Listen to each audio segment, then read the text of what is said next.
Bonsoir, donc on se retrouve ce soir pour un nouveau haul déballage et comparaison.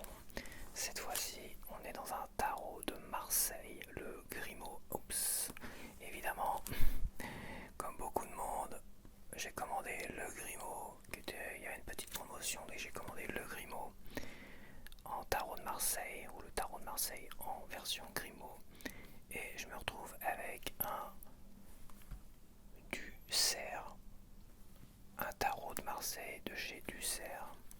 Donc apparemment Ducerre, ça serait le nouveau nom de Grimaud. Voilà, ça serait le nouveau nom de Grimaud. Mais le problème, c'est qu'avec ce tarot-là, donc j'ai été voir une petite comparaison pour savoir si je m'étais pas trompé, tout ça. Donc apparemment, c'est bien les vrais dessins du Grimaud, mais ils ont changé les couleurs. Généralement sur le 2 de denier, t'as le nom du jeu de cartes en question. Et là, c'est des Grimaud. Évidemment, s'ils ont changé de nom, il aurait fallu évidemment changer le 2 de denier et marquer Ducerre. Mais en fait, au lieu de changer juste l'inscription, ils ont changé les couleurs, ils ont changé pas mal de choses qui peuvent déranger pour les habitués.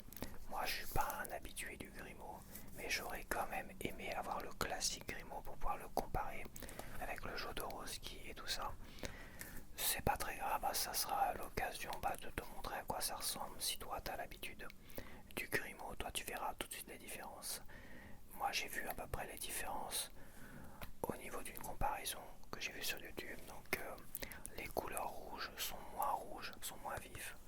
D'ailleurs je pense que ça doit être le Grimaud qu'on doit voir là. Et les couleurs chères, non, par contre les couleurs chères sur celui-ci ressemblent plus à des couleurs chères, là où sur le Grimaud on est plus sur un jaune beige doré qui peut se confondre justement avec le jaune ici, tu vois. Donc est-ce que c'est mieux, moins bien, tout ça, tout dépend des affinités que tu as avec le tarot Grimaud. Moi j'en ai aucune, mais j'aurais quand même apprécié avoir l'original Grimaud, et j'ai reçu Ducerre, donc c'est vrai que sur les annonces ils laissent quand même le terme Grimaud. T'as Ducerre qui a été rajouté, mais il laisse le tarot de Grimaud. On m'avait demandé dans la dernière vidéo que j'avais faite comme ça de comparaison, où j'ai déballé Murmure de la forêt de Célia Mélesville, et après j'ai comparé tous ces tarots. On m'avait demandé mais à quoi sert le tarot, donc je vais essayer de faire rapide.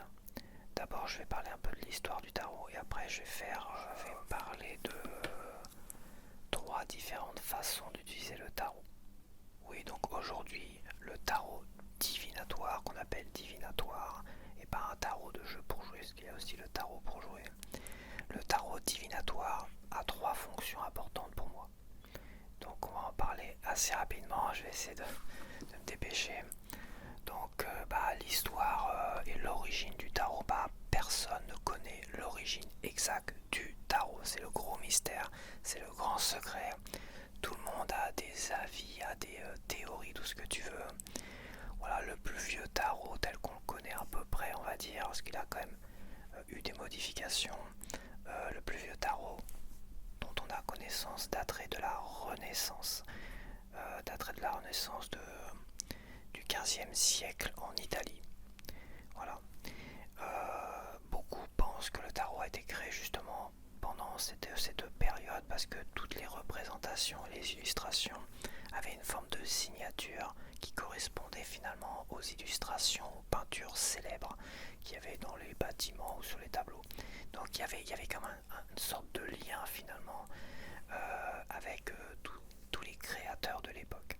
Et beaucoup estiment qu'à cette époque-là, où les gens étaient quand même très curieux, on va dire, dans cette période du 15e siècle, qu'il y a eu plein de personnalités très intelligentes qui ont peut-être essayé de concevoir un outil de création, un outil de quelque chose.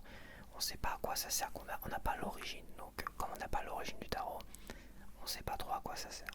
Donc on a en origine peut-être la Renaissance au 15e siècle en Italie. On estime que le tarot viendrait de limite l'Égypte ancienne, parce qu'il y a il y a des livres très anciens qui parleraient justement de l'Égypte ancienne et tout ça. moi j'ai pas les termes exacts, hein, et certains en auraient tiré d'une certaine manière des représentations en cartes pour essayer d'exploiter les secrets de tout cela en fait. D'autres parleraient de Marie-Madeleine, donc après Jésus-Christ, tout juste après Jésus-Christ, où tu aurais Marie-Madeleine et les adeptes de Marie-Madeleine qui formaient une communauté, on va dire, auraient créé un tarot pour parler évidemment de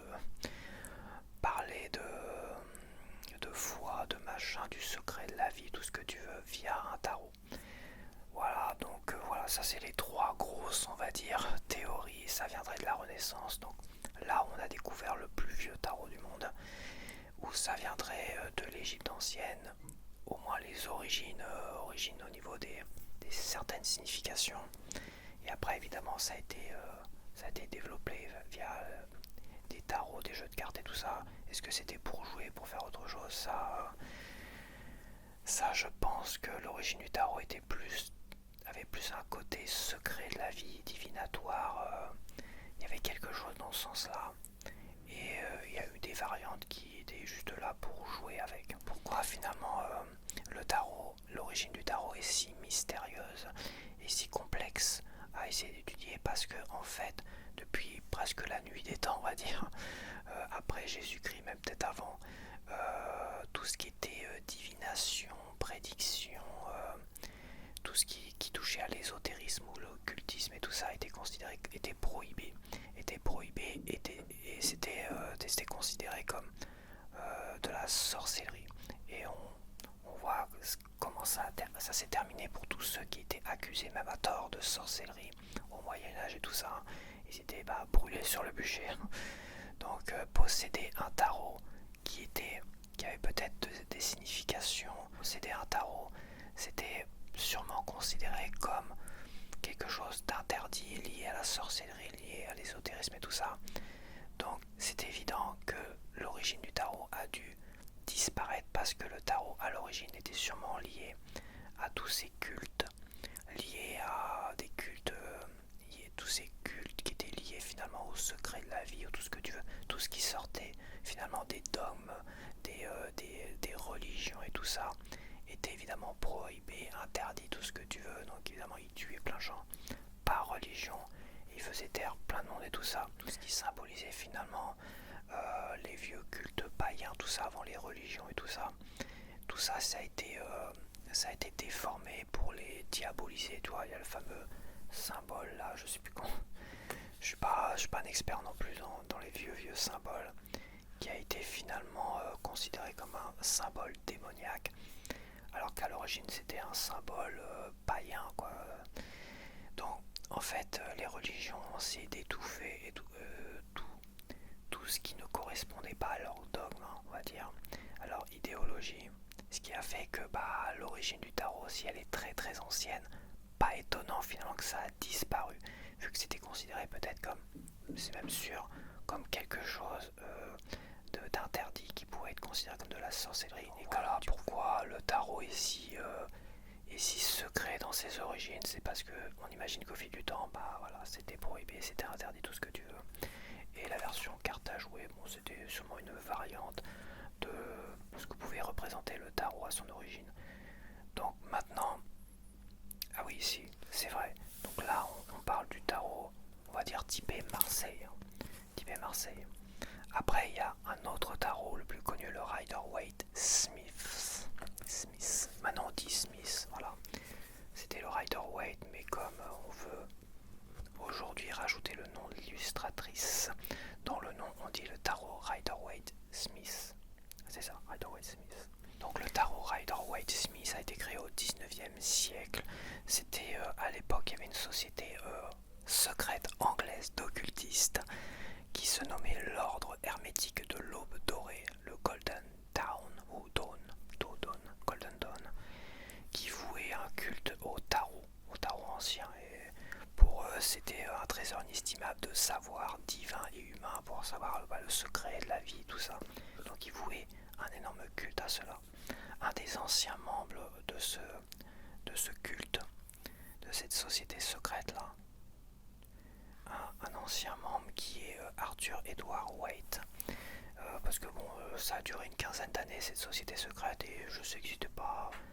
Il y a eu des divisions, tout ce que tu veux, donc les gens se sont séparés, tout ça.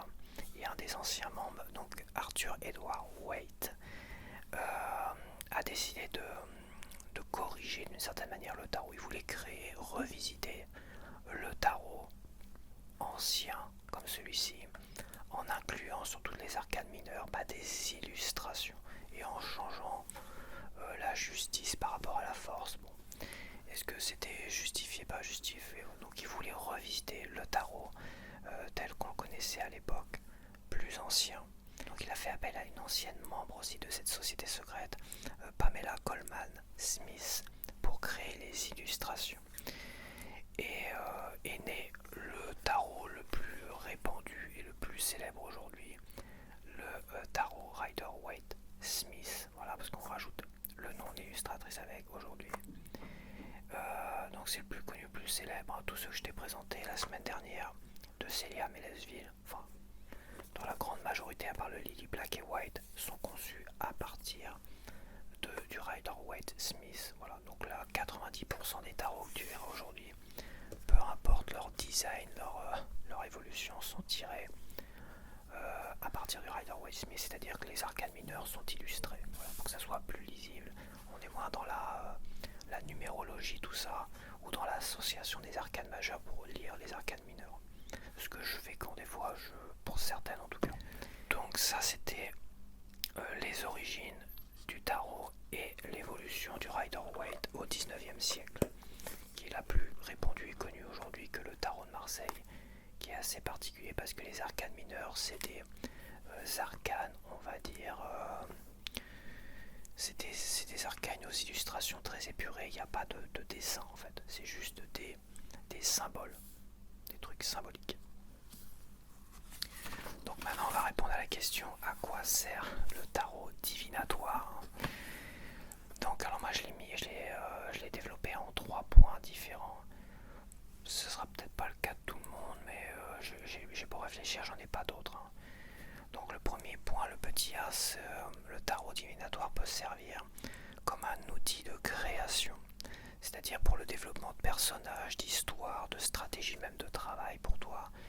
C'est un outil de création qui te permet à développer des stratégies dans la vie de tous les jours, dans ton travail, dans tes projets, tout ça, ou même tout simplement pour créer des histoires à écrire dans tes bouquins et tout ça.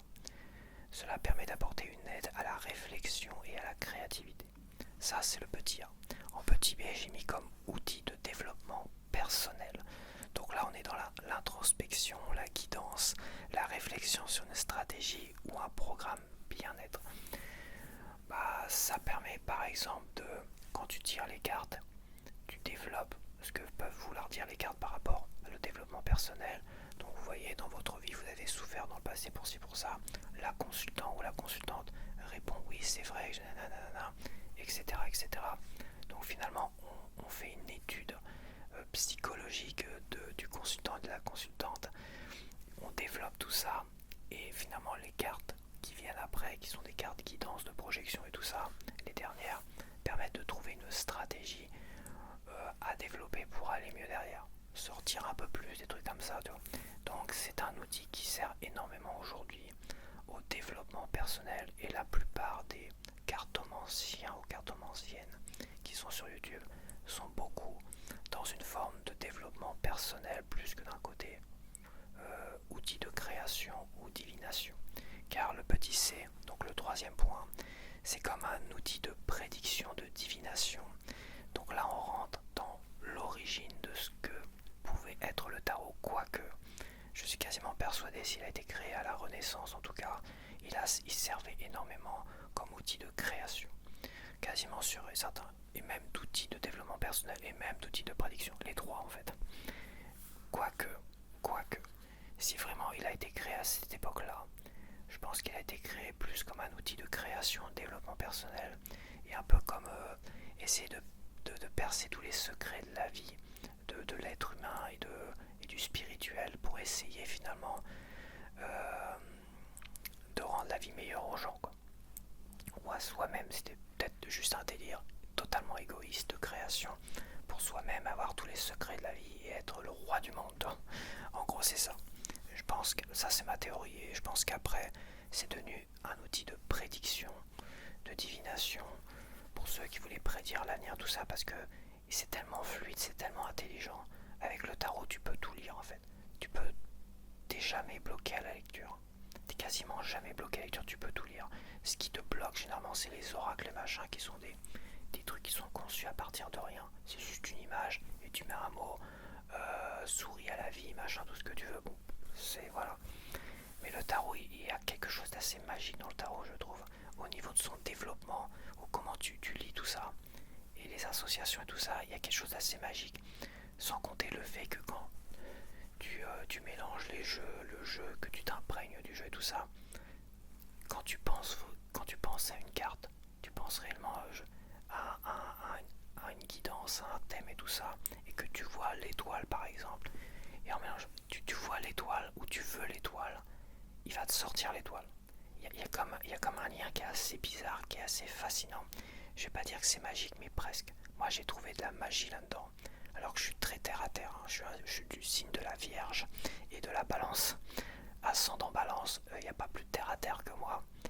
Mais j'ai vu quelque chose d'assez magique. Mais je suis quand même fasciné par je suis quand même fasciné par la magie, tout ce qui, il y a plein de choses qui me fascinent dans la vie. Mais je reste quand même très terre à terre, personnellement. Et j'ai été assez envoûté et surpris par le tarot. Pour moi, le tarot, c'est quelque chose d'exceptionnel. Et le fait qu'on ne connaisse pas son origine et de pourquoi il a été créé à son origine, ça donne encore plus de pouvoir, je trouve, au tarot. Donc, on peut utiliser comme outil de prédiction, la croyance. Tout dépend de la croyance, en fait. Est-ce que, en fait, on peut vraiment lire l'avenir? Ça dépend. Ça dépend d'un point qui est essentiel. Ça dépend de la croyance des gens. Et ça dépend aussi de la suggestion. En fait, je vais prendre des exemples. Je vais prendre quelques exemples. Plus tu crois en quelque chose, plus en fait la croyance, il y a comme une force dans la croyance d'autosuggestion d'une certaine manière. Plus tu vas croire en quelque chose, plus finalement tu vas alimenter que c'est une suggestion et tout ça, et plus ça va arriver. Plus tu vas croire que tu es malade, évidemment plus tu vas tomber malade, parce que tu vas laisser supposer à ton cerveau que tu crois absolument que tu es malade, donc ton corps va tomber malade. Voilà, c'est ça aussi. Et c'est en cela aussi que le tarot divinatoire, tout dépend de ta croyance. Si tu crois vraiment en quelque chose, c'est pour ça qu'il faut toujours le lire de façon positive et non pas négative. Pour beaucoup, c'est vrai, ou quand tu lis le négatif, essaye d'avoir une guidance finale positive. Va pas annoncer la mort des gens, parce que s'ils ont une vraie croyance au tarot, même si c'est pas vrai, et ça va suggérer qu'ils vont forcément mourir et ça va leur porter la poisse. En fait, c'est comme ça que ça fonctionne. Il faut faire très attention aussi. Est-ce qu'il y a des gens qui peuvent vraiment prédire l'avenir? Je pense que oui, mais ils n'ont pas besoin du tarot pour ça. Le tarot ne prédit pas l'avenir. Voilà. Il y a des gens qui peuvent prédire l'avenir. Ils se servent peut-être de jeux de cartes pour lire l'avenir. Pour eux, ça paraît plus simple. C'est comme un outil qui les aide à lire l'avenir. Mais en soi, les cartes ne peuvent pas lire l'avenir, quoi. Mais tu peux jouer sur la croyance et la suggestion des gens pour les aider à aller mieux. Si quelqu'un qui croit énormément à cela, qui a vraiment envie qu'on lui annonce qu'il va rencontrer l'amour et tout ça, si tu fais un tirage précis, si la personne est vraiment dans cette croyance-là, et que tu dis bientôt vous allez rencontrer l'amour parce que vous allez rencontrer une personne en sortant un peu plus, en allant dans des trucs qui vous plaisent et tout ça, et si la personne croit vraiment en ça et finalement suit la guidance en sortant et en allant dans des trucs qu'elle aime de danse ou tout ce que tu veux, elle va suggérer ça, d'une telle force qu'elle va attirer d'une certaine manière la chance vers elle, et finalement elle aura énormément de chances de rencontrer quelqu'un et de rencontrer l'amour. En fait, c'est, je pense, dans le côté divinatoire, prédiction et tout ce que tu veux, tout dépend de la croyance des gens, et tout dépend finalement tout dépend de la croyance des gens. Regarde dans le vaudou, il y a un film qui était exceptionnel là-dessus. Dans le vaudou, le vaudou, malédiction, tout ce que tu veux, hein, je pense que tu connais quand même. En fait, il y a un principe dans le vaudou, c'est d'amener à croire au vaudou.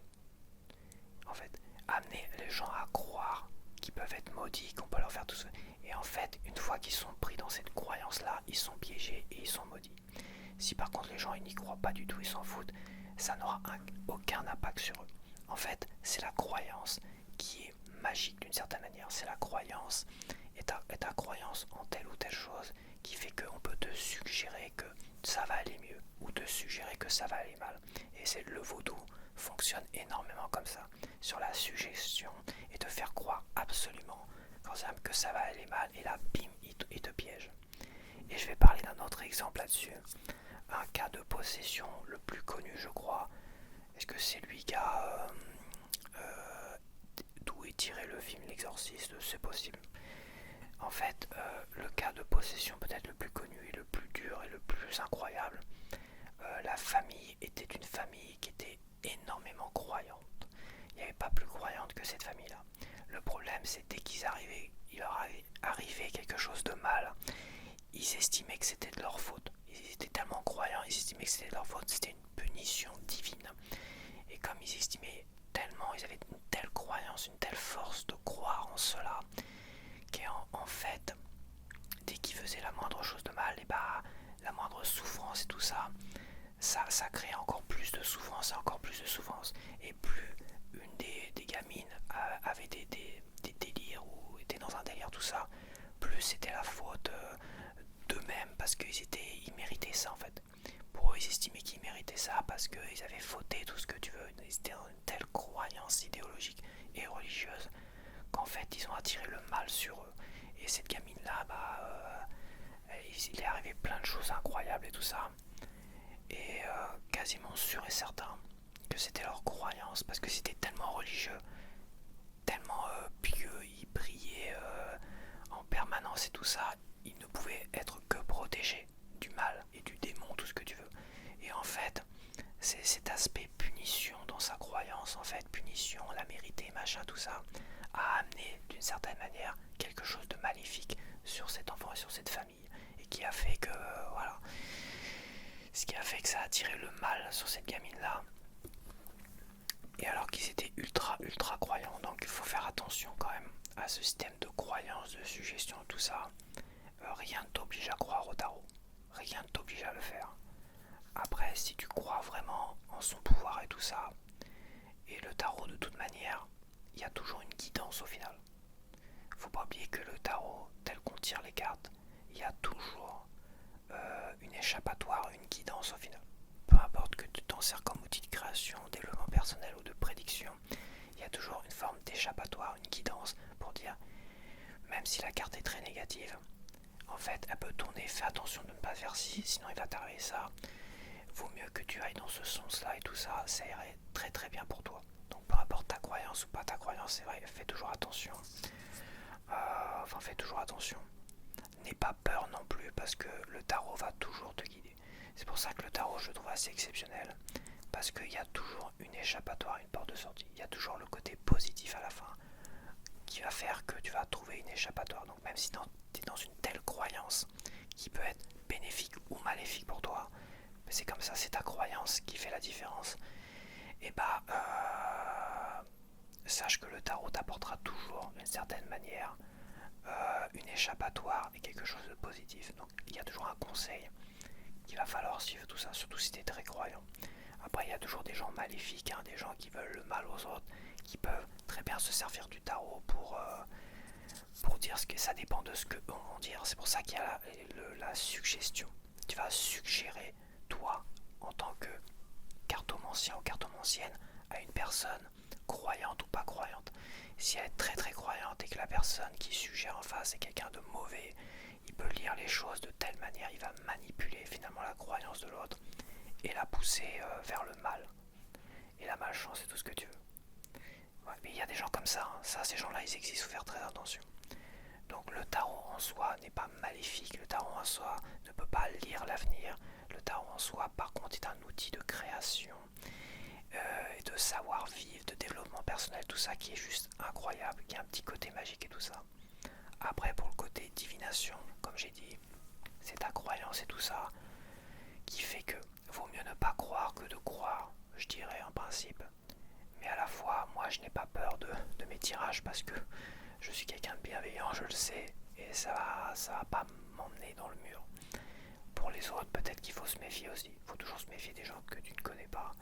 Non plus s'ils font de la vraie divination et qu'à un moment donné, leurs messages sont trop négatifs et te poussent, n'a pas de vrais conseils échappatoires d'une certaine manière et t'envoie juste dans le mur. Bon bah écoutez, vous allez sûrement avoir un accident et on peut rien y faire.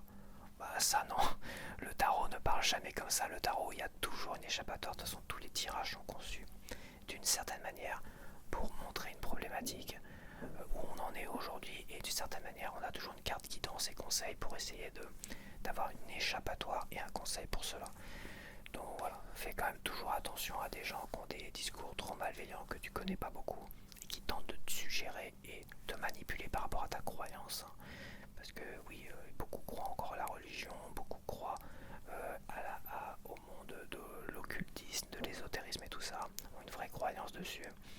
Et il faut faire très attention de ne pas tomber sur des gens qui vont se servir de ça pour te manipuler. Voilà, donc en petit A comme outil de développement de création et tout ça, tout ce que tu veux. En petit B comme outil de développement personnel pour aller mieux et tout ça. Et en petit C comme outil de divination. Mais là, comme je dis, faut faire attention à sa croyance et à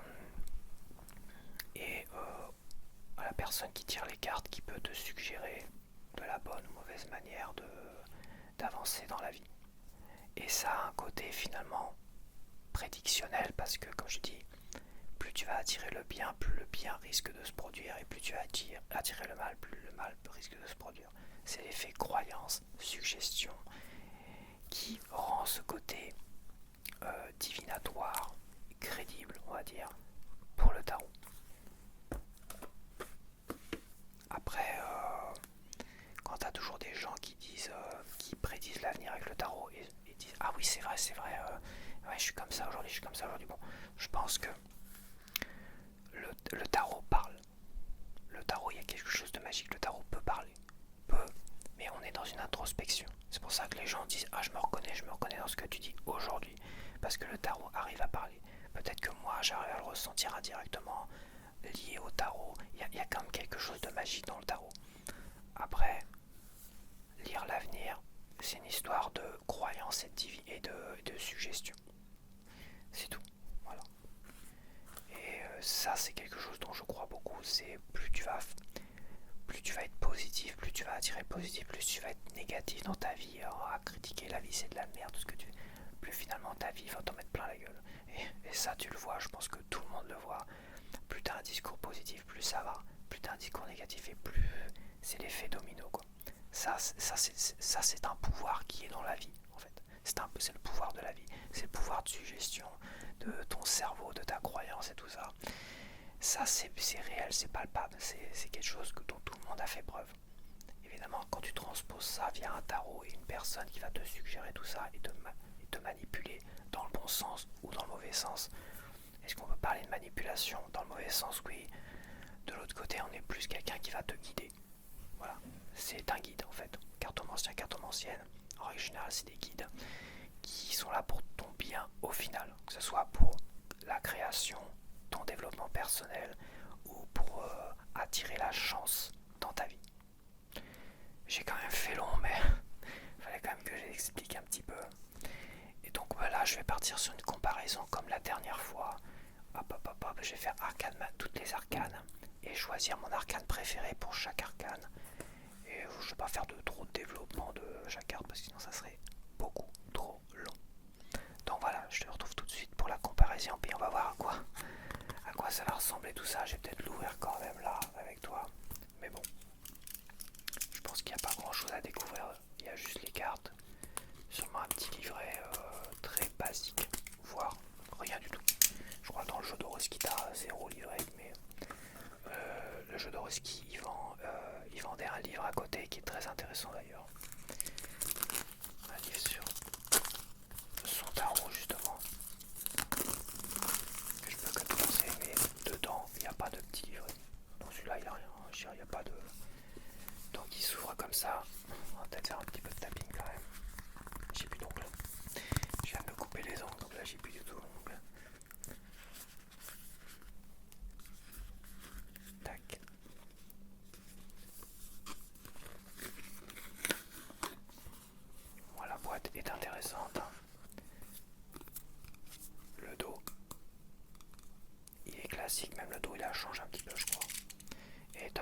dirait t'as rien du tout. T'as l'air d'avoir un petit blabla ici, tu vois. Un petit blabla là.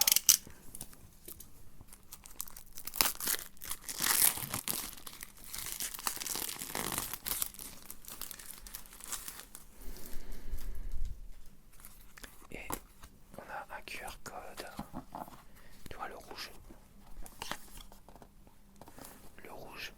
Ah non, c'est pareil. Il paraissait plus vibrant, mais voilà, le rouge je trouve très bien. D'après la critique que j'ai vue, les cartes paraissaient ternes sur la personne. Alors peut-être qu'à côté de l'original, il n'y a pas le fou. Ah bah, le fou il l'a mis en arcane 22. Ah bah oui, c'est vrai que le tarot de Marseille, ils le mettent après, c'est vrai. Voilà, mais en premier. Le mat. Putain, qu'est-ce que je tremble là. Ah, les chaleurs à mon pas. Les chaleurs à mon secouer la tronche. Hein. Purée, j'en tremblote. Donc le fou. Elle me paraissent pas terne comme ça. Faut voir à côté du Jodo parce que le Jodorowsky, les cartes sont vachement vibrantes, très colorées. Mais bon, apparemment, le Grimaud classique d'origine avait des couleurs beaucoup plus vibrantes et des rouges beaucoup plus percutants. Ok. Sinon, bah, t'as un QR code là. Retrouver le livret complémentaire. Ah, t'as un livret complémentaire avec le QR code. Donc, si tu veux le livret, hop. Et là, c'est du blabla. Figure emblématique des arts divinatoires, le tarot de Marseille est considéré comme l'un des fondements de la cartomancie occidentale. À travers les siècles, il a connu de nombreuses variantes, mais c'est l'édition de 1930, réalisée par Paul Marteau, qui en incarne la forme la plus aboutie. Dès le 15, 16, 17, 18, dès le 18e siècle, le tarot de Marseille s'impose comme un outil mystique et divinatoire, porté par l'élan de l'occultisme français. Antoine Cour de Guébelin en révèle la portée symbolique, tandis que Jean-Baptiste Aliette dit Étélia en popularise l'usage divinatoire, donnant naissance à la pratique moderne de la cartomancie. Cette édition fidèle conserve l'iconographie puissante de Paul Marteau. Elle est enrichie d'un livret digital interactif, accessible via le QR code, proposant une lecture contemporaine inspirée par la psychologie jungienne. Ce guide invite à une exploration intuitive du tarot, mêlant symboles et introspection pour mieux se connaître et éclairer les situations vécues. Oui, voilà, c'est le plus vieux tarot. Enfin, de toute façon, quand tu vois tous les tarots de Marseille, quasiment sur tous, hein, c'est marqué l'original, l'authentique tarot de Marseille. Celui-là, Jodorowsky, je crois il avait trouvé un des plus vieux tarots de Marseille. Je me rappelle plus, il faudrait que je relise le début de son livre. Mais bon. Doit restaurer dans sa pureté originelle. Bon bah tout le monde est à l'original. Mais généralement c'est l'original des maisons d'édition, tu vois. Voilà, comme celui-là, c'était le premier tarot Rider-Waite à être sorti en France. Et c'est l'original par rapport au premier Rider-Waite sorti en France là. C'est ça en fait. Tu vois, les cartes de la première édition de 1909 en France. Voilà, donc c'est la réplique originale. Donc. Mais tu retrouves les illustrations originales créées par Pamela Goldsman-Smith, qu'il y a eu des modifications aussi. Par contre, tu retrouves pas les termes originaux parce que c'était de l'anglais à l'époque, mais c'était l'adaptation française de l'époque qui a repris finalement sur celui-là, sur cette édition-là, les termes du tarot de Marseille et pas les termes du Rider-Waite. On est dans des termes un peu différents, quoi. Dans le tarot de Marseille, on est dans des termes très finalement bibliques. Enfin bibliques, des termes plutôt religieux, toi, le pape, la papesse. Là où dans le Rider-Waite, c'est la grande prêtresse et le hiérophante. Voilà. Donc, on se retrouve maintenant pour la partie découvrir tout cela. Ok, nous voici donc pour une petite comparaison rapide. À chaque fois je dis rapide, mais c'est très rigolo. Des 78 arcanes majeures de ces tarots classiques. Donc on a le tarot de Jodorowsky là. On a le tarot Grimaud du cerf. Maintenant on va dire le... Comment ils appellent ça? Du cerf. Du cerf, voilà. Le tarot du cerf. Donc je vais te montrer les boîtes quand même. On a le tarot de Jodorowsky. On a le tarot du cerf. On a le tarot noir. Après, on a le tarot Rider-Waite classique, hein, français. On a celui-là en tout cas. On a le tarot Art Nouveau. Et on a le tarot pour finir celui-là de la sorcière moderne, Lisa Sterl. Voilà. Donc bah, c'est parti, hein. Je vais pas définir, enfin je vais pas expliquer les arcanes. Je vais juste donner ma préférée et avancer rapidement. Je pense que ma préférée ça reste celle-là. J'aime beaucoup la classique du Rider-Waite-Smith. Donc je vais choisir celle-là pour ma préférée.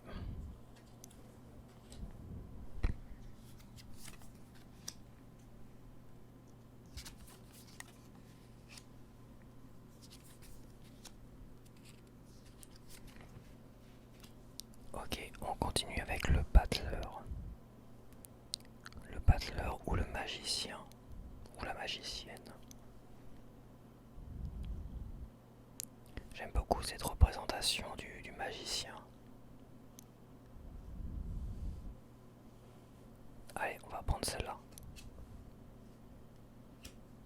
Pour préférer. J'essaie de pas trop traîner. Que ça soit quand même agréable et fluide à regarder. Et pour se détendre aussi.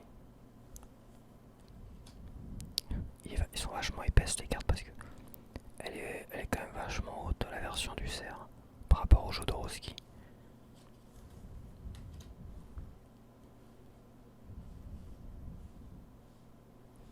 Donc on a la papesse.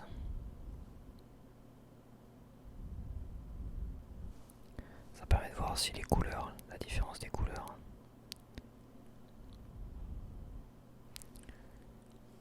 C'est dommage, j'aurais aimé aussi avoir le Grimaud classique pour pouvoir le comparer aussi en même temps, ça aurait été bien, mais bon. Après, je vais pas m'acharner pour essayer de récupérer. J'aime beaucoup celle-là. Mais j'aime beaucoup celle-là. Je la trouve très jolie de la papesse. La grande prêtresse, on va dire, de l'art nouveau.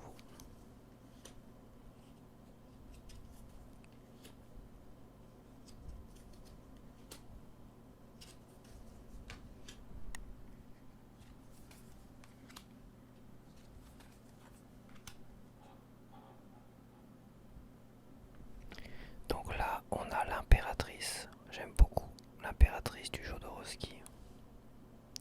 J'aime beaucoup aussi celle-là et j'adore celle-là aussi. Mais je vais choisir l'impératrice du tarot de Marseille de Jodorowsky.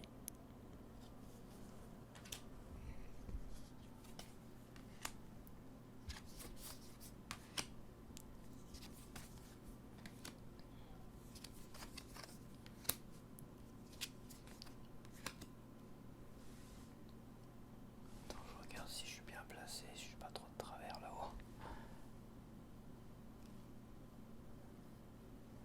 Ça, tu verras le dos des cartes en même temps. On a l'empereur.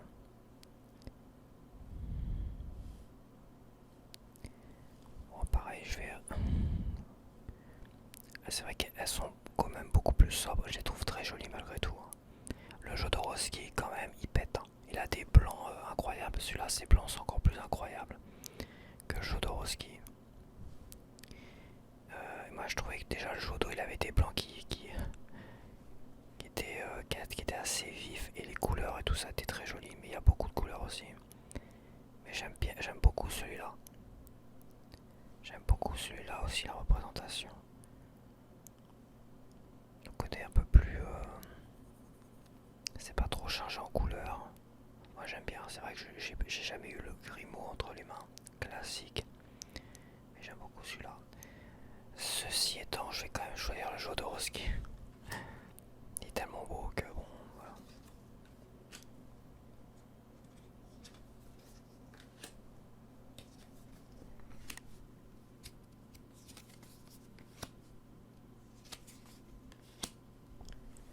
Donc on a le pape ou le hiérophante.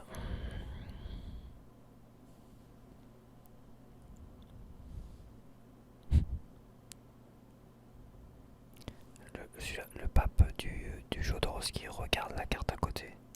Lui il regarde dans le vague, dans le vide. Lui aussi d'ailleurs il regarde dans le vide. Lui il regarde en face, en face, en face, mais c'est normal, t'as les mêmes codes visuels ici. Et t'as les mêmes codes visuels ici. Pour le tarot de Marseille. Donc je les ai quand même choisis. Des tarots qui avaient les mêmes codes visuels, même si tu vois celui-là c'est un peu plus moderne. Et là c'est pareil, c'est plus moderne. Ça c'est moderne, encore plus moderne, parce que là c'est l'art nouveau, là c'est moderne d'aujourd'hui on va dire. Mais on a les mêmes codes visuels. Tu vois, on a des classiques avec les mêmes codes visuels, classiques avec même code visuel ici, tu vois.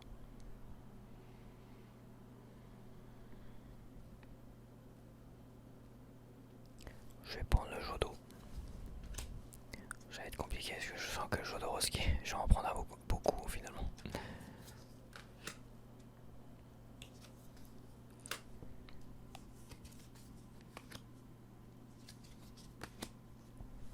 On a l'amoureux ou les amoureux pour le Rider-Waite-Smith.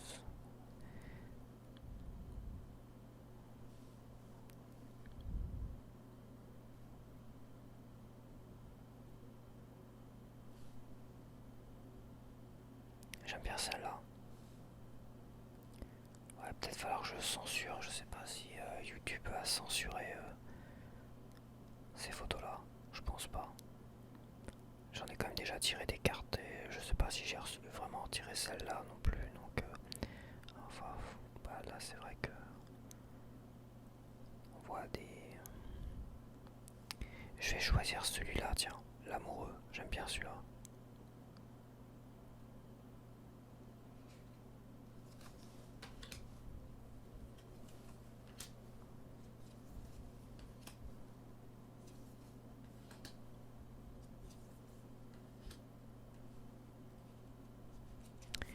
Ensuite, on a le chariot.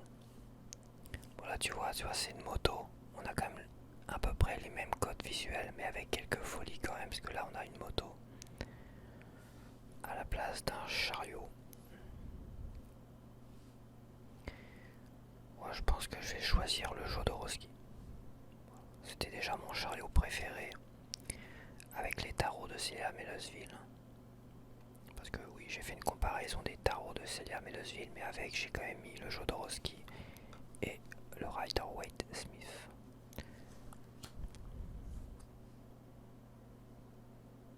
Attends, fais voir, j'ai pas regardé.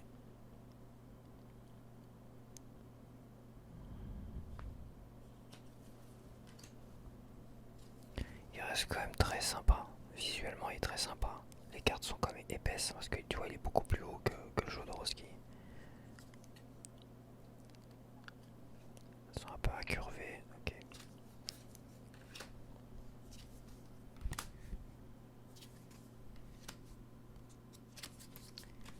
Et là, on a la force ou la justice. Et oui, parce que dans le Rider-Waite, Smith, ils ont échangé la force et la justice.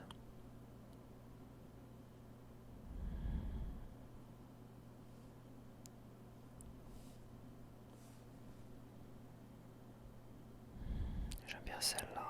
J'aime bien celle-là aussi. Après là, je vais choisir. Ouais, c'est vrai que c'est compliqué. La force.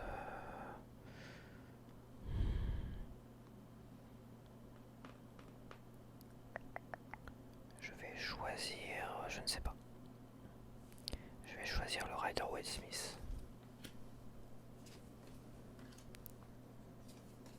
pour la force.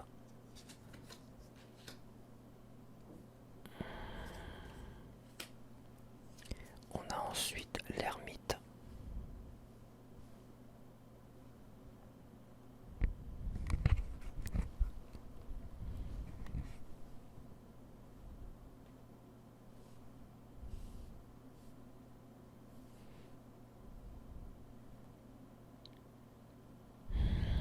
L'ermite, j'aime beaucoup celle-là.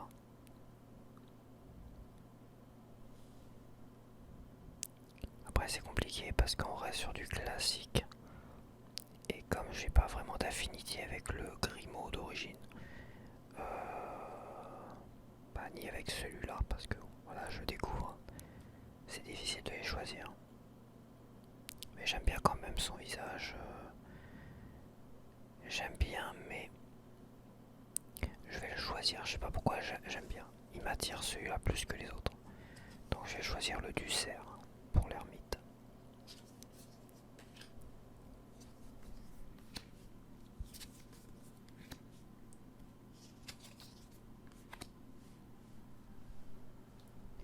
Ensuite on a la roue de fortune.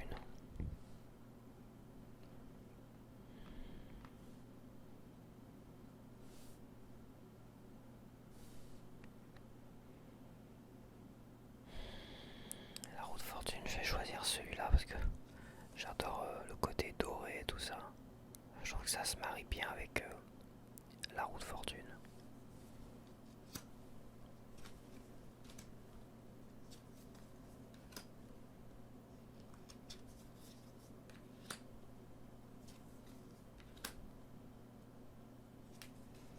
Et on retrouve la justice pour le Rider-Waite-Smith. Et pour le tarot de Marseille, on retrouve la force. J'avais choisi quoi moi tout à l'heure? La force du Rider-Waite-Smith.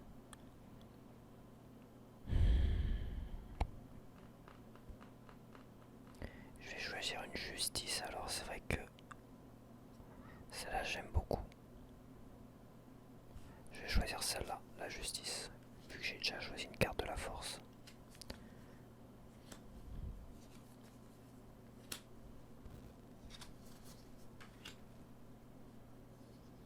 Après c'est vrai que cette force-là de Jodo du tarot de Marseille, j'aime beaucoup ici. Mais bon, c'est kiff avec la version Rider-Waite-Smith. On a le pendu.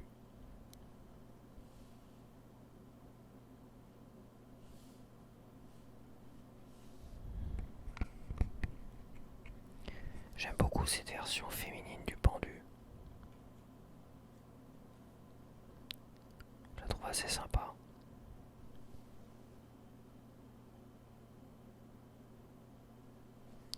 Et je vais choisir donc celle-là.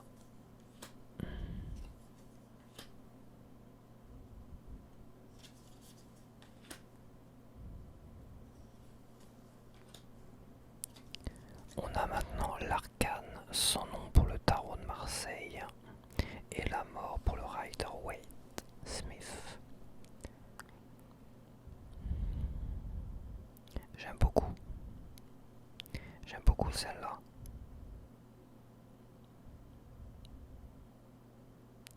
J'aimais beaucoup celle-là. Mais j'aime beaucoup cette version la plus épurée au niveau des couleurs. Moins chargée au niveau des couleurs, je vais choisir celle-là. Je vais choisir celle-là.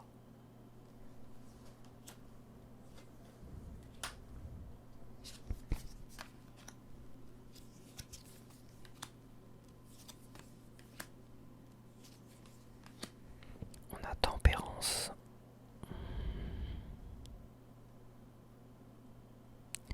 J'aime beaucoup cette carte de tempérance de l'Art Nouveau. Je vais donc choisir celle-là. Pour ma préférée pour cette arcane et cette comparaison des tarots classiques. On continue avec le diable.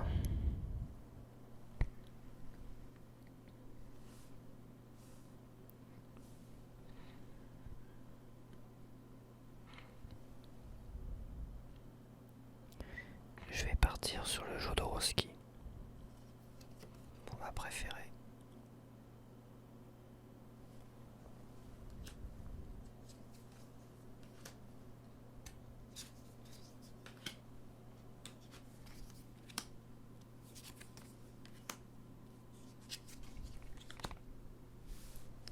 On continue avec la Maison Dieu pour le tarot de Marseille et la Tour pour le tarot Rider-Waite-Smith. Je vais.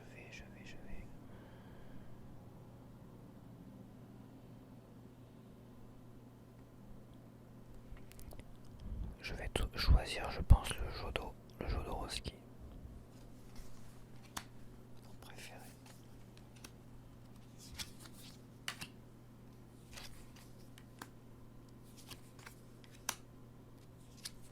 Et on continue avec l'étoile.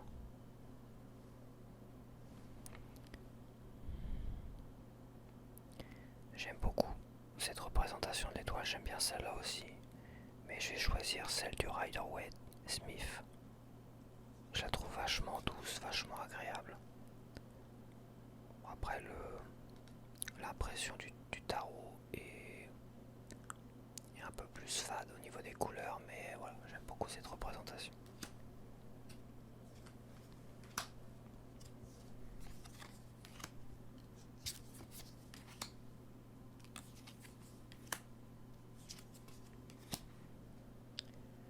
On a ensuite la lune.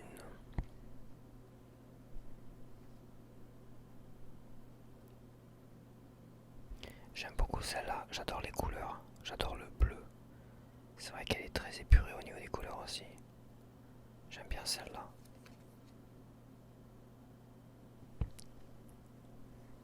Je sais pas pourquoi elle m'attire au niveau des couleurs. Je vais choisir donc le du cerf.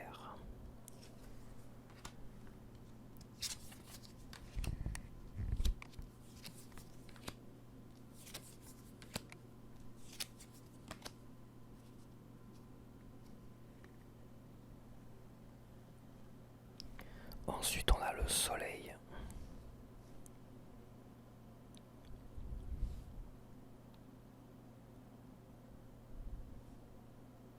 J'aime beaucoup celle-là du soleil.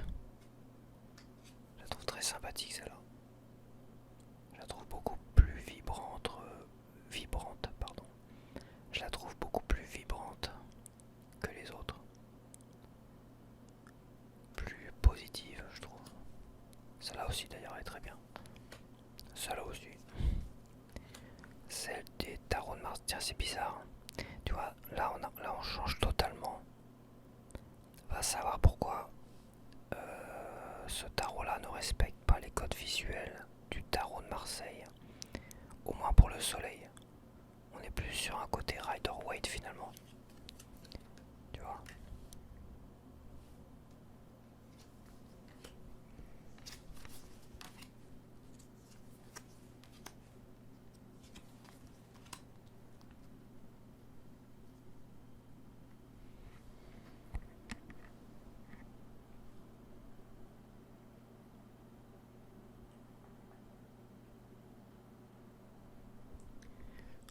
Pour le jugement, j'aime bien celle-là. J'aime bien celle-là. Je la trouve très jolie celle-là. Allez hop. Ça pour celle-là.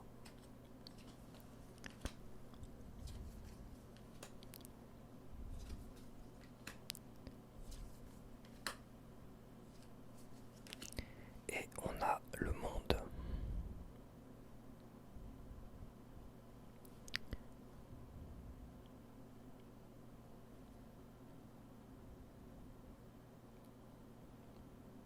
J'aime beaucoup celle-là. J'aime bien celle-là aussi. Celle-là aussi.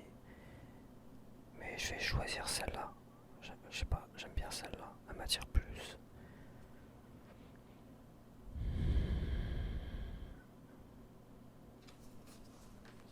Le tarot noir. Et on va passer au denier. Et à l'as de denier.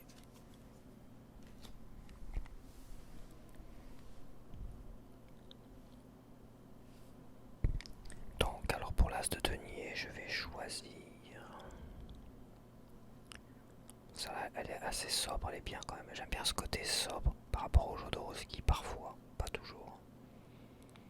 Je vais choisir celle-là, tiens, du cerf.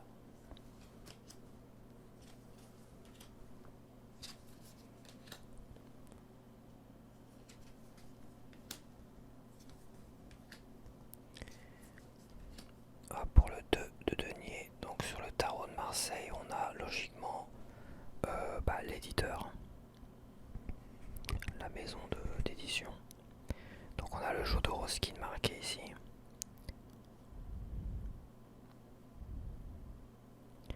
T'as une double date, donc t'as la date de quand a été créé ce Jodorowsky et la date au 15e siècle. Ça doit représenter le plus vieux tarot sur lequel il s'est inspiré justement pour le reproduire.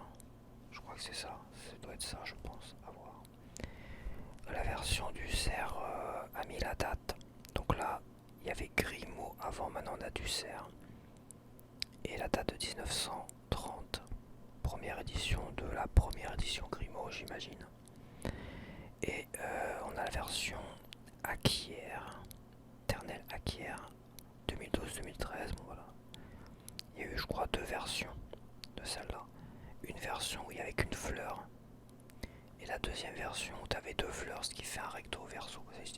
Pas recto verso, mais tu peux les jouer en inversé. Donc, écoute, j'aime beaucoup le Jodorowsky.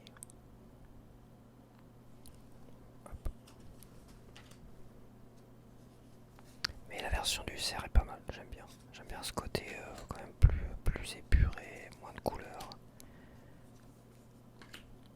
C'est peut-être parfois à l'utilisation, ça doit être quand même plus parlant, plus vibrant quand même. Donc on a le 3 de denier. Là il n'y a pas vraiment de sens, il est à l'envers lui. Je me disais bien, il est à l'envers.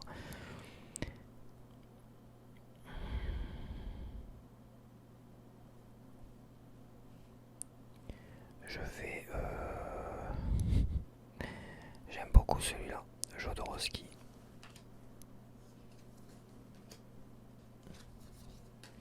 Après, j'ai plus l'habitude évidemment d'utiliser que le nouveau.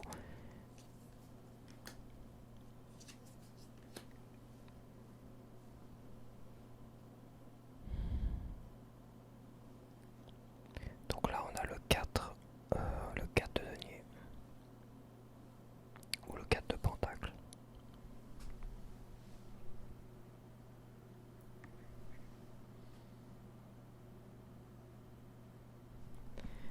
Je vais choisir le Jodorowsky. J'aime bien celui-là quand même, il est plus agréable finalement, il est plus épuré au niveau... il paraît moins chargé visuellement.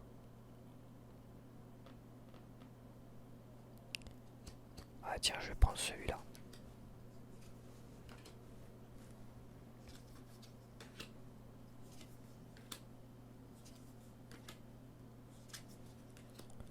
On a le 5 de denier.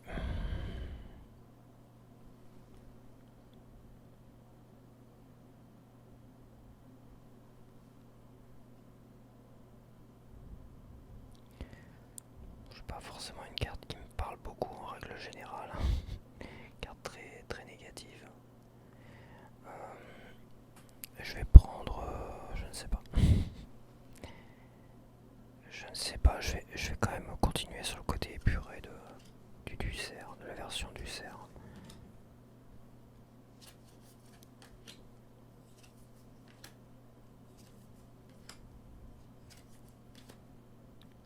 Hop.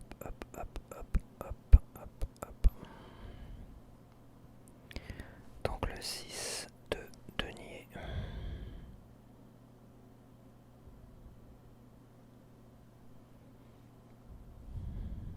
C'est pas forcément des représentations que j'apprécie beaucoup.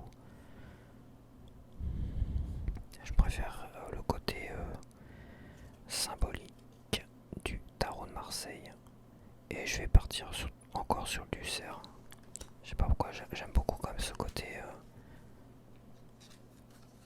moins chargé. Tu vois, les fleurs sont pas dessinées, il y a un côté beaucoup plus épuré au niveau des couleurs, moins chargé, qui finalement est plus agréable à l'œil.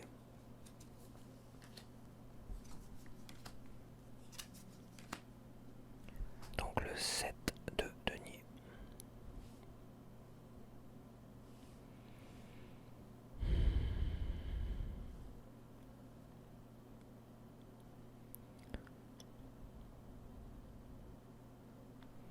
Ouais, je sais pas, on va prendre celui-là. Tac.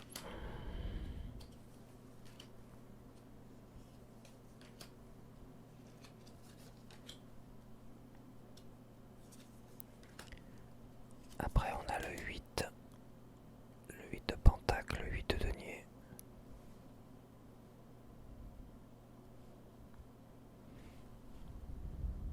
J'aime beaucoup cette version du 8 de denier. Plus actuelle, c'est vrai. Ça, c'était une autre époque.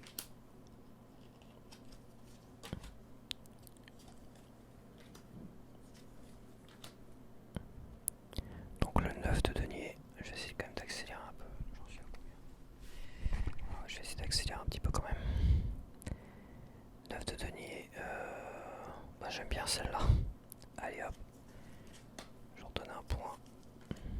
Une préférence en tout cas. Au tarot de la sorcière moderne. Donc on a le 10 de denier. 10 de denier. Je vais retourner sur le Jodorowsky, j'aime beaucoup. J'aime beaucoup le Jodo. Même si, tu vois, ça rentre un peu en contradiction parce que celui-là est très épuré. Il me plaît bien aussi celui-là. J'adore ce côté épuré finalement. Mais pour le 10 de denier, je préfère quand même avoir plus de détails. C'est bizarre. C'est bizarre.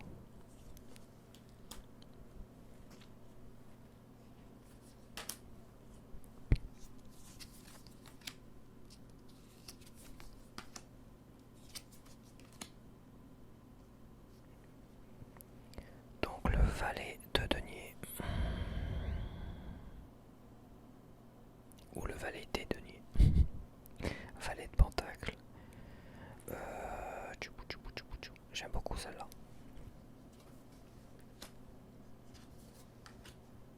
Cette représentation du valet de denier.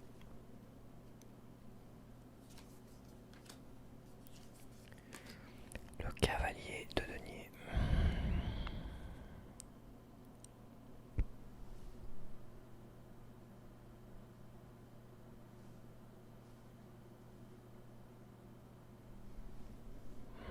J'aime beaucoup celle-là, Jodorowsky.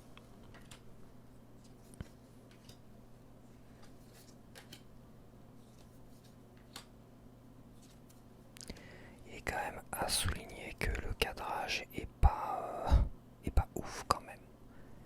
Le cadrage du cerf n'est pas ouf. Là où le Jodorowsky, le cadrage est nickel. Je crois que c'est sur toutes les cartes il est nickel. Là c'est nickel, là c'est nickel, là c'est nickel. Là il est pas ouf. Sur certaines cartes c'est sûr. Mais celui-là,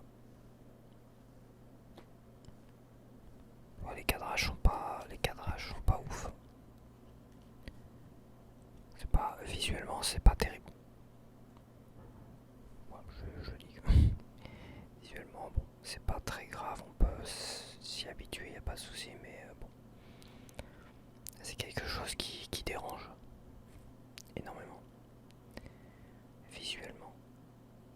Bah là je vais choisir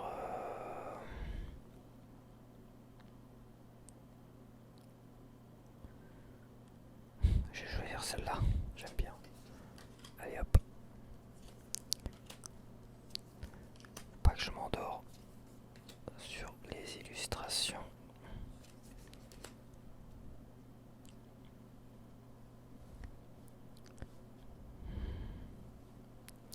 Le roi de denier.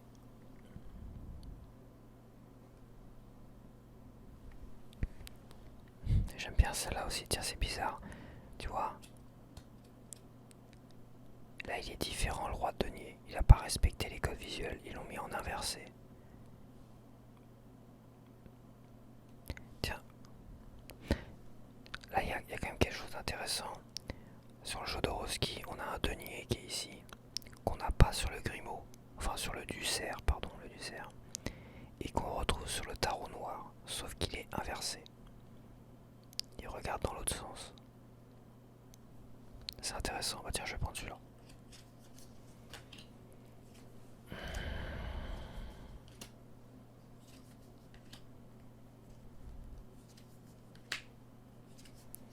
Et maintenant on commence les bâtons, la couleur des bâtons.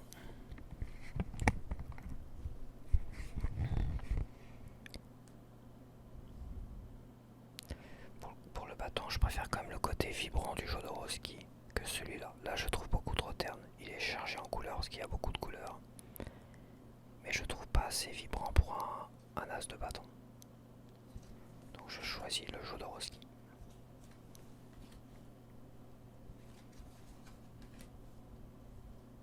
Attends.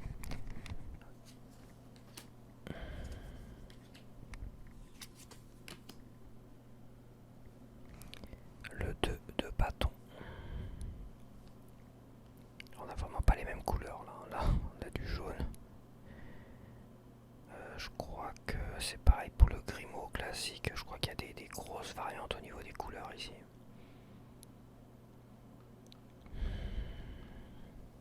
J'aime bien celui-là, hein, c'est bizarre. J'aime beaucoup quand même. Allez tiens, je vais prendre celui-là.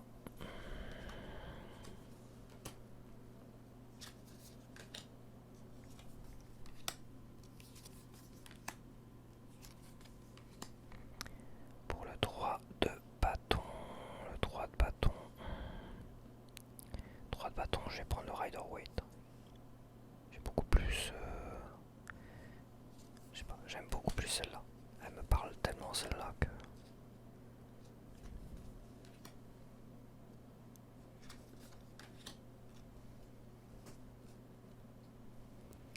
Hop,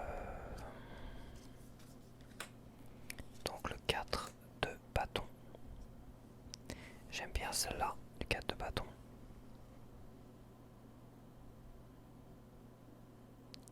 J'aime bien celle-là.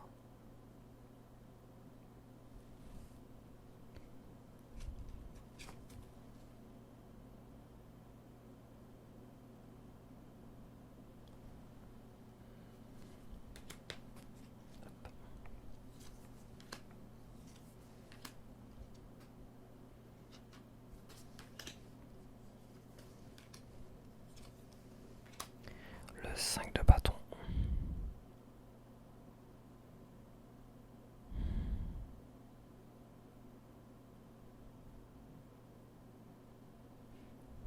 Ils ont peint les... c'est peut-être normal quand j'ai pas le grimoire. C'est vrai que par rapport à celle-là, ça fait bizarre. Ça fait comme s'il y avait un set de bâtons ici. Tu vois? C'est pour ça que je trouve ça assez perturbant quand même. Je vais prendre celui-là.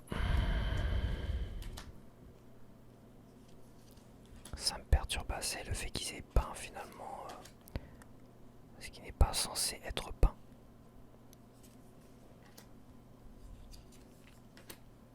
Enfin, pas censé. Ça dépend. Comme on connaît pas vraiment l'origine. Bon.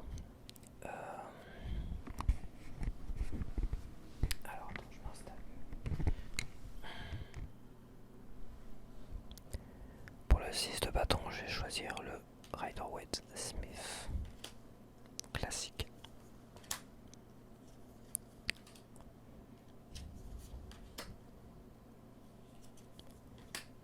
Pour le 7 de bâton, j'aime bien celle-là quand même malgré tout. J'aime beaucoup.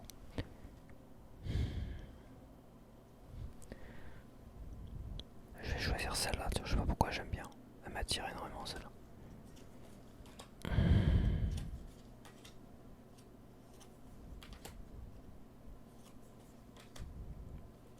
il faut voir à l'usage, hein. C'est pareil, il faut tirer les cartes, voir à l'usage, voir si ça... Parce que là je m'arrête pas trop non plus sur la lecture.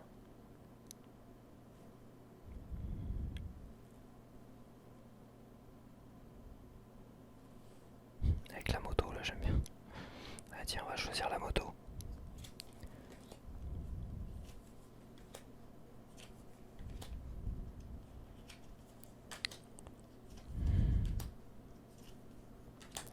Hop, le 8. Le 9 plutôt. Le 9 de bâton.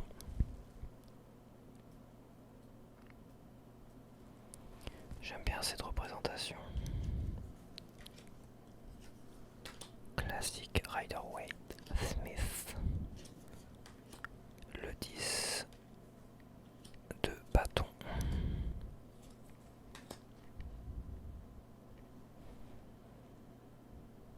Je trouve très joli celui-là. Avec les nœuds, tout ça ici. Je vais choisir celui-là.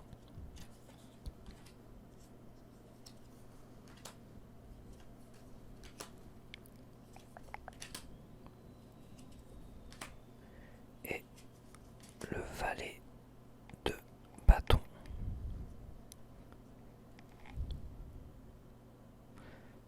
Celle-là est sympa, j'aime bien. Elle me parle bien celle-là.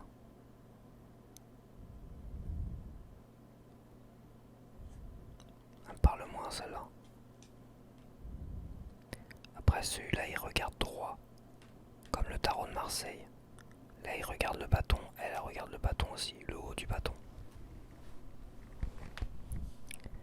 Bizarrement celui-là il regarde droit devant lui. Comme cela tu vois. Mais je préfère celle-là.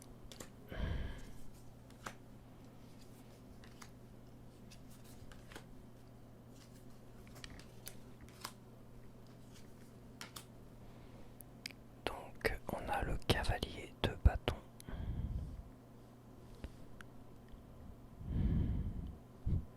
J'aime bien celui-là, on a le cheval en entier, tu vois. Je vais prendre le cavalier de bâton du tarot noir.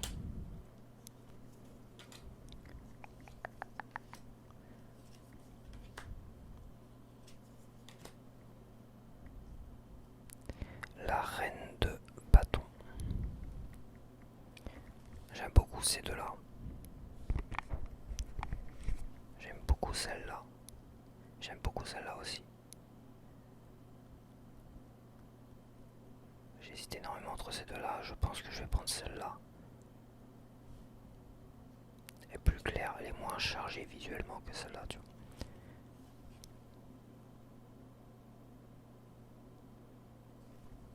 Allez hop.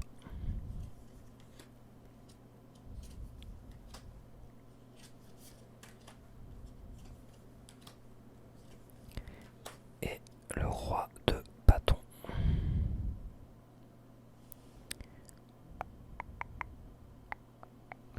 Le roi de bâton, le roi de bâton. Ah, j'aime bien le côté...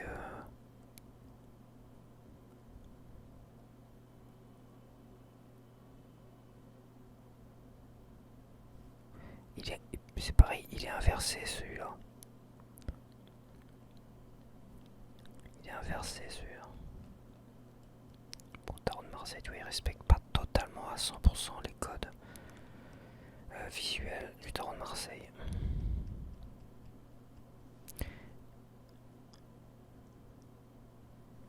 Je vais quand même choisir celui-là, il est plus... un peu plus en accord, je trouve, avec un roi de bâton. Hop. On a l'as d'épée. Là on voit pas l'épée intégralement. On voit pas la couronne non plus. Là ça respecte pas non plus le... Elle est magnifique celle-là. J'adore celle-là. Mais celle-là je l'adore aussi. Encore plus. J'adore cet as d'épée.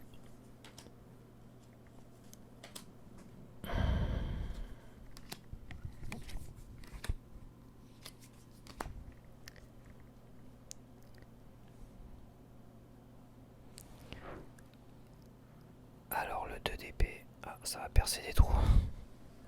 Ça vient d'amorcer.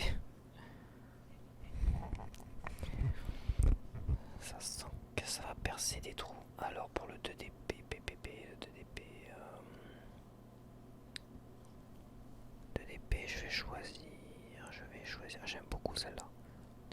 Il y a beaucoup plus de nuances bleu foncé sur celle-là que celle-là, tu vois. Enfin, ça ressort plus.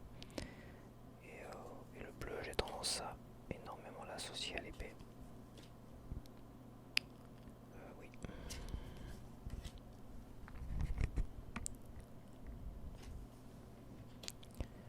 Donc le 3 d'épée.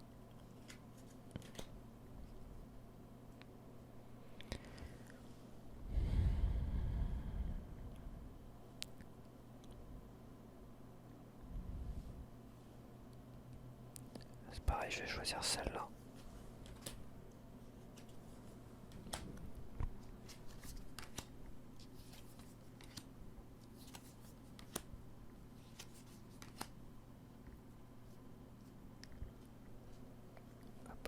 Le 4 d'épée.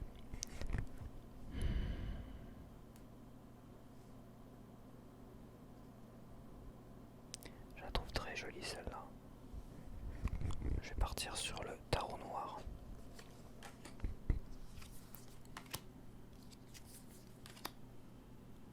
Après il suffira de mettre pause si tu as envie de t'arrêter sur certaines comparaisons d'arcanes.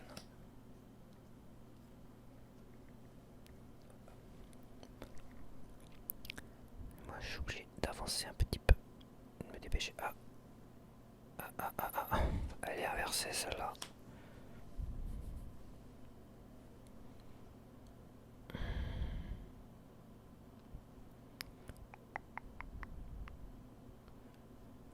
Ceci étant, ce qui est bizarre, c'est que je préfère celle-là maintenant visuellement, même si elle est plus chargée en rouge. Bah tiens, je vais prendre celle-là. En plus, elle a été inversée, c'est un signe. Sinon, je passerai des heures devant chaque arcane pour dire ah pourquoi je choisis celle-là. Gna gna gna gna gna. Et forcément, la vidéo durerait des heures et des heures et des heures. Donc on a le 6 d'épée. Le 6 d'épée.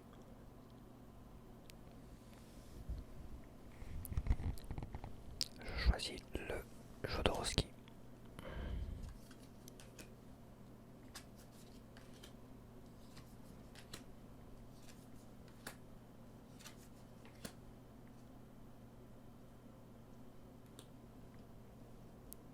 On a le 7 d'épée.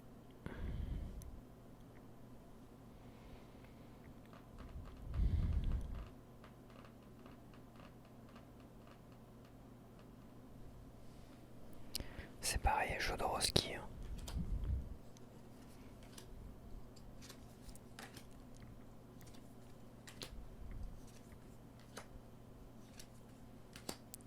Le 8.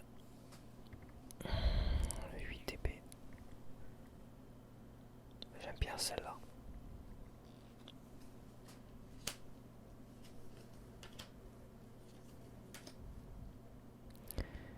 Oui.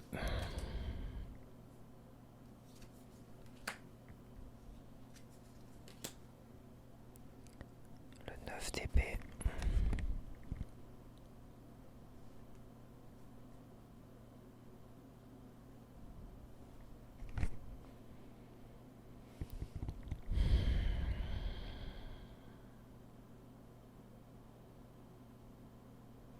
Ah, c'est compliqué.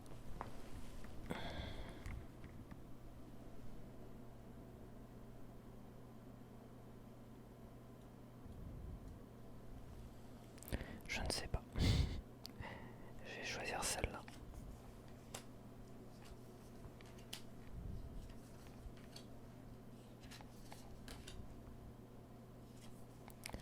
Le 10 d'épée.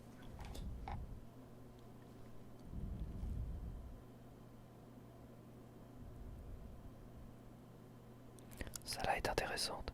Là, c'est vrai qu'il y a une carte bonus, je crois aussi. Carte bonus où tout va bien se passer ou je sais plus quoi. Attends, je vais voir. Elle doit être quelque part.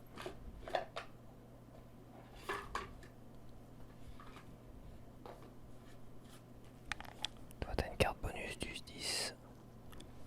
10 d'épée où c'est marqué tout va bien. Histoire de faire positiver un petit peu la carte au maximum. Tout va bien se passer. Mais bon, c'est pas forcément le sens le plus positif. Enfin, c'est pas. C'est bof, c'est très bof.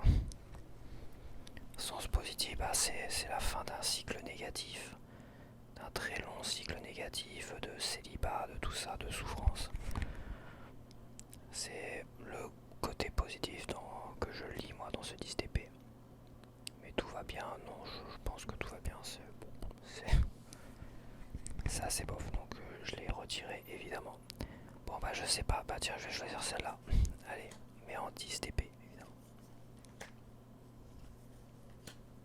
C'est très compliqué, il faudrait vraiment s'arrêter tellement longtemps. Mais après c'est vraiment au premier coup d'œil comme ça, celle qui me percute le plus rapidement. Après il y a certaines illustrations qui m'ont déjà marqué, comme ce fameux valet d'épée, tu vois, quasiment sûr je vais choisir celui-là, tu vois. C'est le valet d'épée qui m'a le plus marqué, donc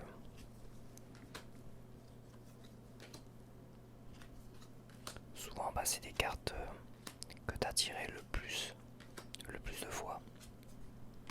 Il me manque quelque chose. Ok, on recommence. Donc je recommence pour celui-là, j'avais sauté une carte. C'est bien ce que je me disais, donc j'ai choisi le Jodorowsky.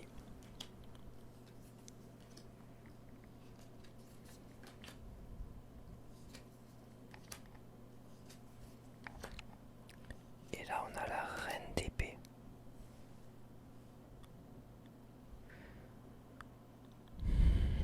J'aime beaucoup cette reine d'épée. Cette représentation en tout cas visuelle des codes du Rider-Waite-Smith. Et je vais prendre celle-là, j'aime beaucoup celle-là. Quoique celle-là est très belle aussi. Non, je vais prendre celle-là. Je change d'avis, voilà. Je fais ce que je veux. Non mais c'est dingue hein, quand même d'être pressé comme ça.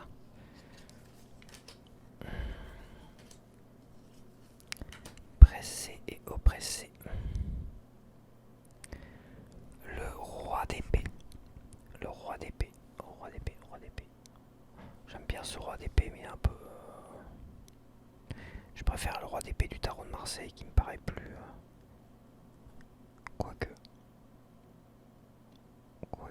un peu plus... un peu plus zen, un peu plus soft.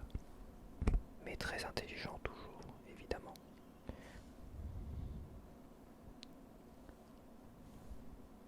C'est des représentations un peu plus froides celle-là.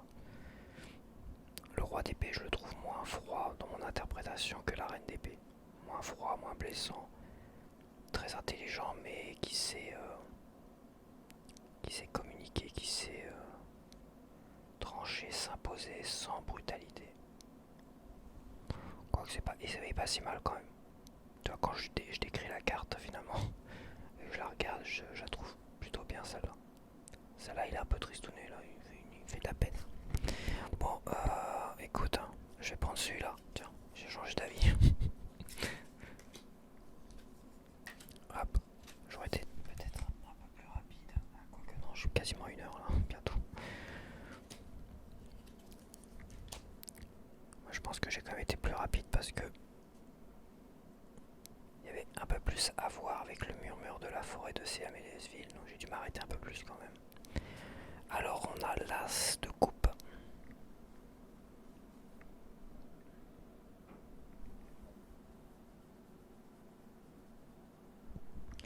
Je trouve la version Jodorowsky quand même beaucoup plus vibrante pour un as de coupe. Là par contre, il manque quelque chose. Je vais choisir celle-là. Elles sont quand même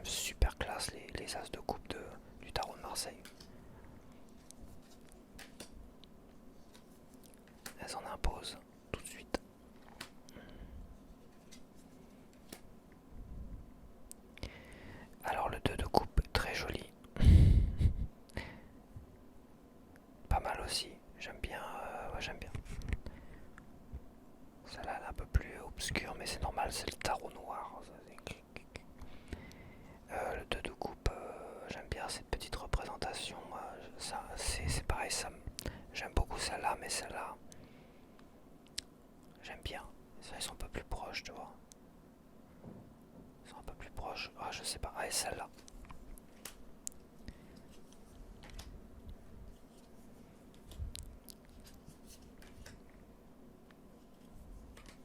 Et le 3 de coupe. Alors, j'aime beaucoup celle de l'Art Nouveau. Elle est tellement vibrante, celle de l'Art Nouveau. Même par rapport à ce tarot moderne, on va dire, où ils ont l'air de s'ennuyer. Là, tu sens quand même la fête, l'amusement, les amis qui s'éclatent. Celle-là, elle est vraiment chouette, hein, quand même. Donc, je choisis celle-là. Celle-là, bon, ça va se faire chier quand même. Et celle-là, bon, c'est plus, c'est plus une commémoration qu'autre chose.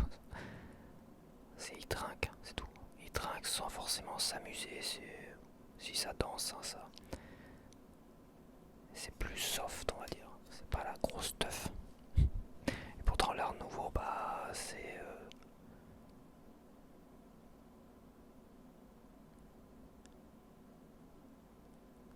Non, franchement, celle-là, elle est très très bien. Allez, rien à redire. Allez hop, le 4 de coupe. Le 4 de coupe. Ah bah celle-là j'adore. Je vais prendre celle-là. Je vais prendre celle-là comme préférée parce que voilà, c'est déjà celle que j'avais prise quand j'avais fait une compa. Dans la dernière comparaison que j'avais faite la semaine dernière.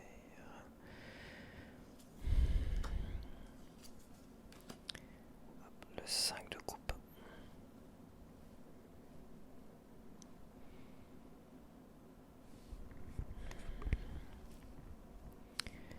De coupe, je vais prendre celle-là comme préféré.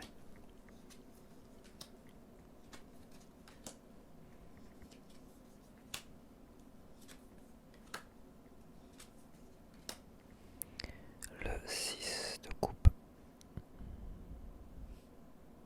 J'aime beaucoup celle-là aussi.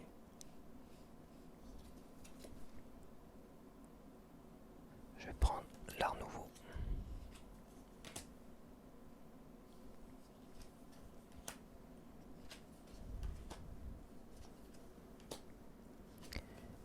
Le 7 de coupe. J'aime bien celle-là. Elle est moins chargée que celle-là, finalement. Qui est une illustration quand même beaucoup plus ancienne. Celle-là est quand même beaucoup moins chargée, plus lisible. Celle-là elle reste très chargée. Également, je vais choisir celle-là.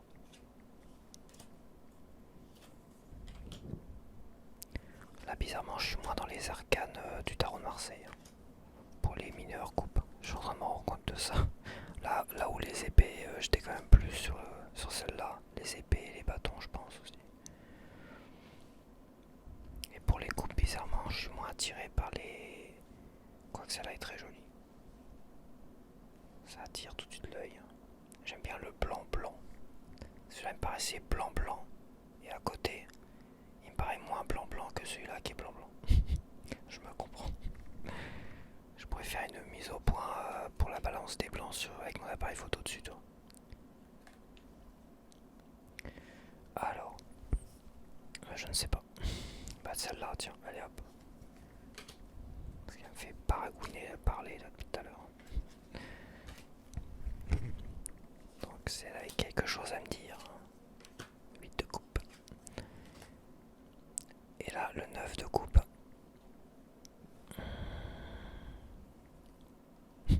Celle-là me fait rigoler à chaque fois. Quoique celle-là, c'est une belle représentation de celle-là quand même. Mais j'aime bien celle-là.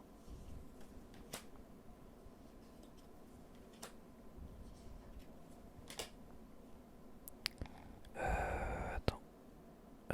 Oui, c'est vrai que...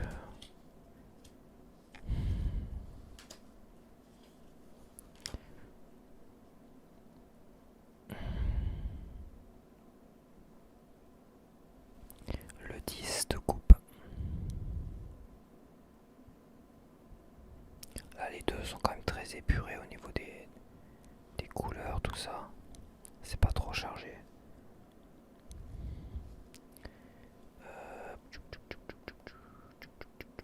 Je vais choisir celle-là.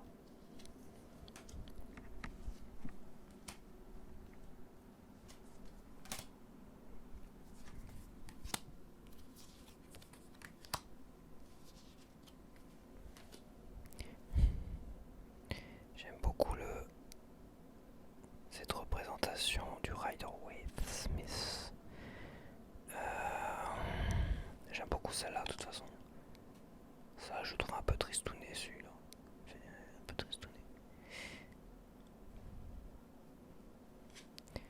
J'aime bien celle-là aussi. Mais j'adore celle-là. Il n'y a rien à faire.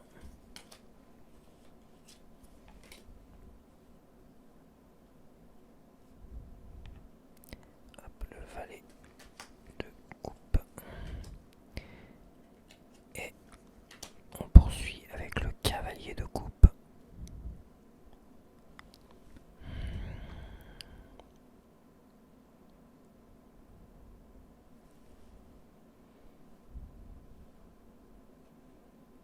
Au niveau de la tenue du cheval, celui-là me paraît, au niveau de la tête, elle me paraît plus fidèle au classique, à l'illustration d'origine classique que celui-là.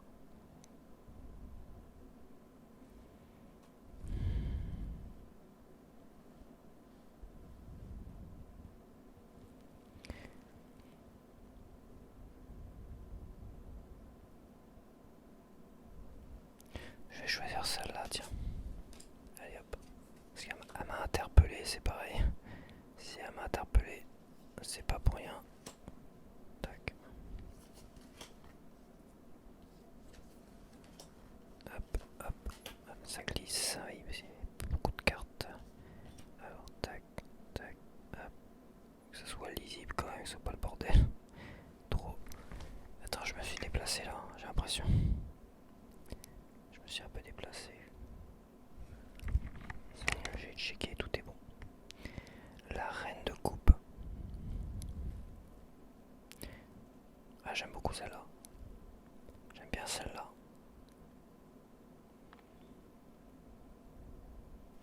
Celle-là, je la trouve plus vibrante pour une reine de coupe. J'aime bien, je choisis celle-là.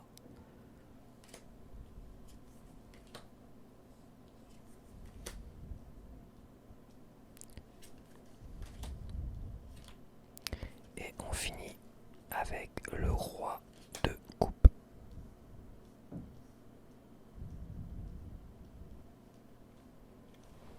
Le roi de coupe.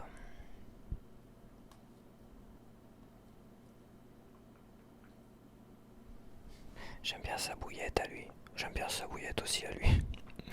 Mais celui-là, il me paraît plus zen. Bien dans sa tête quand même. Hein. Lui, il me paraît peut-être un peu tristouné, un peu plus tristouné quand même. Il a une bonne bouillette celui-là. Je vais choisir Jodorowsky. Allez, je conclue avec le Jodo. Et j'en ai eu pour un peu plus d'une heure de vidéo. Sur la deuxième partie en tout cas. Vu que la première partie, j'ai blablaté pendant presque 40 minutes je crois. Ça fait encore une grosse vidéo. Donc voilà, j'espère que tu as apprécié. Il va me rester une grosse comparaison à faire parce que j'ai un tarot qui est arrivé. Donc là, ça sera une comparaison de tarot moderne. De tarot moderne, ou est-ce que j'ai encore des tarots à te présenter modernes? Là, je suis vraiment resté dans les classiques. La semaine précédente, c'était les tarots, la collection complète des tarots de Celia Melosville. Mais j'avais rajouté comme le Jodo et le Rider-Waite-Smith classique pour apporter une comparaison avec les tarots classiques d'origine en même temps. Et la semaine prochaine, ça sera des tarots modernes typés Rider-Waite, voilà, dans leur structure, mais beaucoup plus moderne. Voilà, on n'est pas dans les mêmes codes visuels que le Rider-Waite classique, ce qui est le cas avec celui-là et avec celui-là, tu vois, et celui-là avec le tarot de Marseille.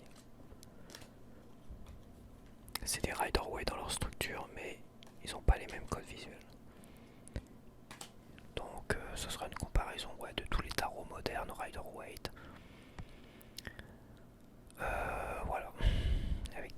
écriture moderne, on va dire, dans les codes visuels, avec des codes visuels modernes. Voilà, je vais y arriver. Je me comprends, je pense que je suis peut-être le seul à me comprendre des fois, mais c'est pas grave. Allez, je te laisse et merci d'avoir porté ton intérêt sur cette vidéo et on se dit donc à la prochaine.